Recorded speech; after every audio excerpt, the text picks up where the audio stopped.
Women are multitaskers, successful business leaders. They're innovators, they're in social impact spaces, they're scientists. There are so many varieties and nuances to who they are. The name of this conference is the Women in Business North America Summit.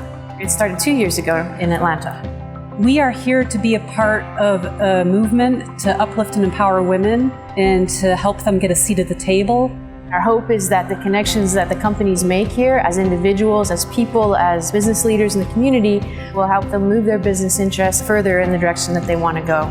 There's entrepreneurs here, there's big corporate, so there's an ecosystem of small business, large business that are actually really interdependent on each other.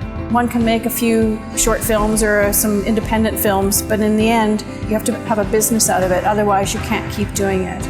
You can't do it alone. So it kind of helps to talk to people that know exactly what you're talking about and what you're going through. That's invaluable. I was surprised today at how much support's available for women entrepreneurs. So we need to do a better job of communicating the opportunities. And I think this conference is exactly about that. We wanted to bring a variety of things to the summit. We wanted a learning experience, we wanted business and opportunity experience, and we wanted a network development experience. So we had a B2B fair where we had exhibitors, companies who were anxious to bring women into their supply chain. And then we followed on that with educational sessions where everybody who's involved in the summit came in one room and learned and discussed about critical issues. What would the world look like if we had 50% women in leadership? 50% women on our boards, 50% women in our C-suites, 50% women entrepreneurs. How about 50% women in our government? When you signed up for the summit, we matched you with a mentor.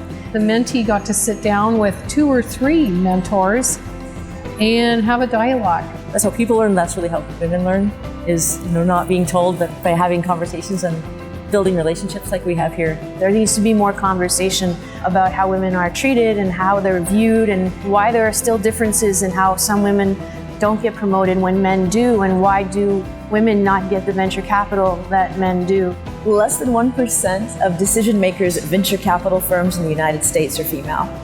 Balancing the pipeline is incredibly important. It's clear there's an unconscious bias or sometimes even a conscious bias when it comes to viewing women in business. If a woman is too forthright, she's called the bad word. And if she's too nurturing, we get deemed weak.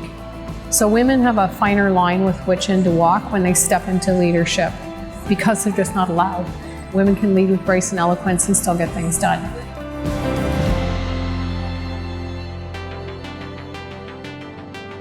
Moving women forward is about good business. Companies have been shown statistically to do better with a more diverse representation. If you get everybody who has the same experience in a room, chances are you're going to come up with the same outcome. So the more diversity that you can get in terms of gender, in terms of background, culture, ethnicity, all that is going to contribute towards getting a variety of options on the table. I'm very hopeful where we are going with diversity and inclusivity. There's still a lot to go, but I do believe that it's a shift. We've had the first woman to do this. We've had a lot of organizations move one woman forward. The big issue is now how do we propagate through organizations so that it's a sustainable and repeatable process to continue moving women forward. That's going to be in science and engineering and all fields. So I think it's wonderful what's happening, what I see. And you see the conversations happening here